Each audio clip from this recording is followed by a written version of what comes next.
তো গাইস এখন যেই পরিমাণে গরম এবং যে পরিমাণ লোডশেডিং হচ্ছে, সো এই মুহূর্তে যদি আপনার কাছে এরকম একটা রিচার্জেবল পোর্টেবল বা যেটাই বলি না কেন এরকম যদি একটা ফ্যান থাকে, সো তাহলে কিন্তু আপনার খারাপ হয় না। সো অনেক গরম থেকে আপনাকে এটা রক্ষা করবে, কেননা যেহেতু এটা রিচার্জেবল এবং পোর্টেবল, আপনি যে কোনো জায়গাতে নিয়ে যেতে পারবেন। সো আজকের এই ভিডিওতে আমি আপনাদের সাথে কথা বলবো এই রিচার্জেবল মিনি ফ্যানটা নিয়ে, যেটা আসলে দুইটা হেড সহ এই ফ্যানটা। সো বাজারে আপনি অনেক রকমের ফ্যান দেখতে পারবেন যেগুলো আসলে এরকম কাজে দিবে না। সো এই ফ্যানটা আসলেই অনেক ভালো এবং অনেক ভালো পারফরমেন্স দিতে সক্ষম। সো অবশ্যই পুরো ভিডিও দেখবেন, একটু স্কিপ করবেন না এবং আমাদের চ্যানেলটি সাবস্ক্রাইব করে রাখেন এই মুহূর্তে, কেননা এই ধরনের ভিডিওগুলো পরবর্তীতে আপনি হয়তো বা মিস করতে পারেন। সো চলেন মেইন ভিডিওতে জাম্প করি এবং প্রথমেই আমি আপনাদেরকে দেখাতে চাই যে বক্স কন্টেন্ট হিসাবে কি কি আছে। সো চলেন বক্সটা আনবক্স করে ফেলি। তো প্রথমে আপনারা বক্সটা ওপেন করলে এখানে দেখতে পারবেন যে আমাদের ফ্যানটা আছে এবং ফ্যানটা বের করে রাখার পর এখানে দেখবেন যে একটা USB two Type-C charging cable আছে, যেটা অনেক ভালো দিক, ঠিক আছে। সো তারপরে আপনারা এখানে একটা ইউজার ম্যানুয়াল পাবেন, তো সেটার কথা আমি আর না বলি। তো এটা হচ্ছে আমাদের মেইনলি ফ্যান। তো প্রথমেই চলেন আমরা দেখে নিই এই ফ্যানের পোর্টস অ্যান্ড বাটনে কোথায় কি আছে। সো সামনের দিকে যদি আপনি লক্ষ্য করেন, এখানে একটা LED লাইট আছে, যেটা দিয়ে আপনি লাইট নিতে পারবেন বা LED হিসাবে জ্বালাতে পারবেন যে কোনো জায়গাতে, অনেক ভালো আলো দেয় এটা। তো তার পাশাপাশি সামনের দিকে আছে হচ্ছে দুইটা বাটন এবং একটা ডিসপ্লে। এখানে হচ্ছে ডান সাইডে যে বাটনটি আছে এটাতে আপনি প্রতিবার সিঙ্গেল ক্লিকে ফ্যানের স্পিড কন্ট্রোল করতে পারবেন 4টা মোডের মাধ্যমে: স্লো, ফাস্ট, মিডিয়াম, হাই এবং সুপার ফাস্ট। তাছাড়া এখানে এই বাটনটিতে আবার যদি চাপ দিয়ে ধরে রাখেন তাহলে এটার একটা ফ্যান বন্ধ হয়ে যাবে এবং আর একটা ফ্যান চলতে থাকবে, মানে সিঙ্গেল ফ্যান চালানোর জন্য এটাতে চাপ দিয়ে ধরে রাখতে পারেন।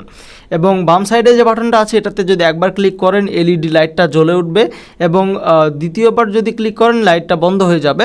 তাছাড়া যদি চাপ দিয়ে ধরে রাখেন তাহলে এটা 190 ডিগ্রি অ্যাঙ্গেলে চারপাশে বাতাসটা ছড়িয়ে দিবে এবং এটা মুভ করতে থাকবে। আর সামনের দিকে আছে দুইটা হেড সহ দুইটা ফ্যান এবং এখানে সামনের দিকে আর তেমন কিছু নাই, তবে ডান সাইডের দিকে লক্ষ্য করলে আপনি দেখতে পারবেন যে এখানে একটা Type-C পোর্ট আছে, যেটা দিয়ে আপনাকে এটাতে চার্জ করতে হবে। সো তাছাড়া তেমন কিছু আর নাই। এবং পিছনের দিকে লক্ষ্য করলে দেখতে পারবেন একটা হুক আছে, যেটার মাধ্যমে আপনি রান্নাঘরে বা যে কোনো জায়গাতে ফ্যানটা মাউন্ট করে বা ঝুলিয়ে রেখে আপনি কিন্তু বাতাস খেতে পারবেন। তাছাড়া এখানে লোহা বা পেরেকের সাথে যদি আপনি এটা আটকাইতে চান সেক্ষেত্রেও একটা সকেটের মতো মাউন্ট এখানে দেওয়া আছে, যেটার সাহায্যে আপনি এটা কিন্তু আটকায় রাখতে পারবেন।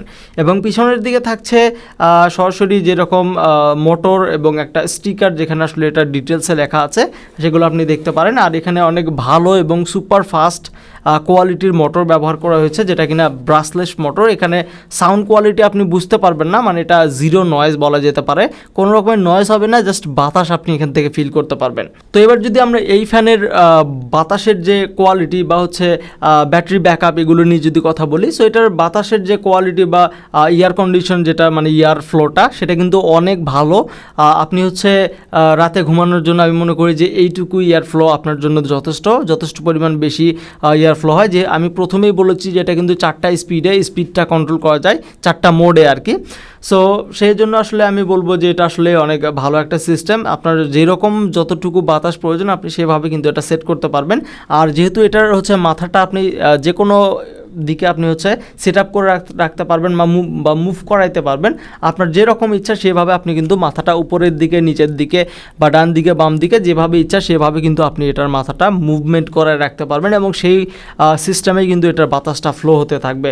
ওকে, সো এবার যদি আমরা কথা বলি এটার ব্যাটারি ব্যাকআপ নিয়ে, সো এটা চার্জিং করতে অ্যারাউন্ড আপনার 1 ঘন্টার কাছাকাছি সময় লাগে, বাট 1 ঘন্টা পুরোপুরি লাগে না। তবে এটার ব্যাটারি ব্যাকআপটা কিন্তু যথেষ্ট পরিমাণ ভালো। আপনি অনায়াসে যদি এটাতে ফুল স্পিডে চালান তাহলে আপনি 2 থেকে 6 ঘন্টা ব্যাকআপ পাবেন এবং যদি আপনি মিডিয়াম স্পিডে চালান তাহলে কমপক্ষে আপনি 7 ঘন্টার মতো ব্যাকআপ পাবেন। সো আশা করি এই ফ্যানটা আপনাদের ডেলি লাইফে অনেক ভালো কাজে দিবে, যেহেতু এখন গরম এবং লোডশেডিং চলতেছে, ঠিক আছে। সো আপনার এই পোর্টেবল রিচার্জেবল ফ্যানটা আপনাদের ডেলি লাইফে এটা কিন্তু অনেক ইউজফুল একটা গ্যাজেট হতে পারে। সো আপনারা এটা অর্ডার করতে পারেন নিঃসন্দেহে। এই ভিডিওর ডেসক্রিপশন বক্সে এটার অর্ডার করার লিঙ্ক এবং সব ধরনের ডিটেলস দেওয়া আছে, আপডেট প্রাইসটাও আমি এই ভিডিওর ডেসক্রিপশন বক্সে দিয়ে দিব।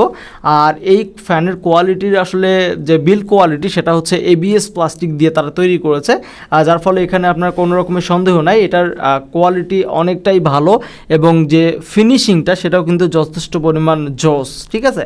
সো আপনার নিঃসন্দেহে এই ফ্যানটা কিনতে পারেন, এই ভিডিওর ডেসক্রিপশন বক্সে লিঙ্ক আছে, সেখান থেকে আপনি সরাসরি দারাজ থেকেও এই ফ্যানটা কিনতে পারবেন। সো দেখা হচ্ছে পরবর্তী কোনো ভিডিওতে, সবাই ভালো থাকবেন, সুস্থ থাকবেন। আর এই ধরনের রিভিউ ভিডিওগুলো সবার আগে দেখার জন্য আমাদের চ্যানেলটি সাবস্ক্রাইব করে পাশে থাকা বেল বাটন প্রেস করে অল নোটিফিকেশন অন করে রাখবেন। সো ভালো থাকবেন, সুস্থ থাকবেন, আল্লাহ হাফেজ।